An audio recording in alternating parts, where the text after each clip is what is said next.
Ram Ram sir. Ram Ram Ram Ram. बोला ना sir. आता इथं पुढं वातावरण कसं आहे आता? स्थानिक वातावरणाचा पाऊस असेल. चंद्रपूरमध्ये अशा भागांमध्ये काही ठिकाणी, जळगावमध्ये काही ठिकाणी, मोजक्या ठिकाणी असा पाऊस असेल. खानदेशामध्ये धुळे, साक्री भागामध्ये किरकोळ सरी पडतील. हा. या व्यतिरिक्त मोठं वातावरण आहे. 2 तारखेला सिस्टम सक्रिय होईल दक्षिण महाराष्ट्र आणि मराठवाड्यामध्ये. अच्छा. हम्म. आणि याच्यामध्ये फक्त आता ह्या 1-2 दिवसामध्ये 1 तारखेला, 30 तारखेला जी आजची जी तारीख आहे, त्या तारखेला आपले काही सोयाबीन सवणीची कामं असतील हे पटापट आवरून घ्यायचे. अच्छा. 2 तारखेचं जे वातावरण आहे ते दक्षिण महाराष्ट्रामध्ये म्हणजे सांगली, सोलापूर, पंढरपूर जो भाग आहे आणि इकडे लातूर, नांदेड परिसर जे आहे, परळी वैजनाथ, जालना, ते किरकोळ सरी कोसळतीच कारण की ढगांची निर्मिती जास्त होते. हा. हां, पण धाक मोठा नाहीये. धाक त्यांच्या भागात आहे, कोल्हापूर, सोलापूर या भागांमध्ये. अच्छा अच्छा.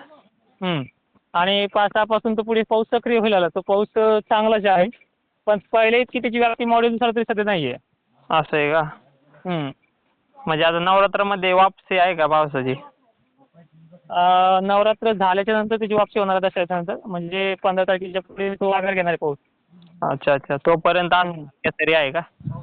तोपर्यंत अशीच कंडिशन आहे. म्हणजे सिस्टम हे ऑक्टोबर हिटचं राहणार आहे. म्हणजे भरपूर प्रमाणात उष्णता सगळ्या जिल्ह्यांमध्ये, सगळ्या गावांमध्ये आजच्याही डेटला, उद्या पण तशीच हीट आहे. आणि हीटमुळे ढगांची निर्मिती होते आणि ढग पश्चिम साईडला सरकत येत काही ठिकाणी जमा होतील. आज काय जालन्यामध्ये एवढी काही कंडिशन नाही कालची इतकी. अच्छा. पण ही 2 तारखेला वाढू शकते. हो का? धन्यवाद.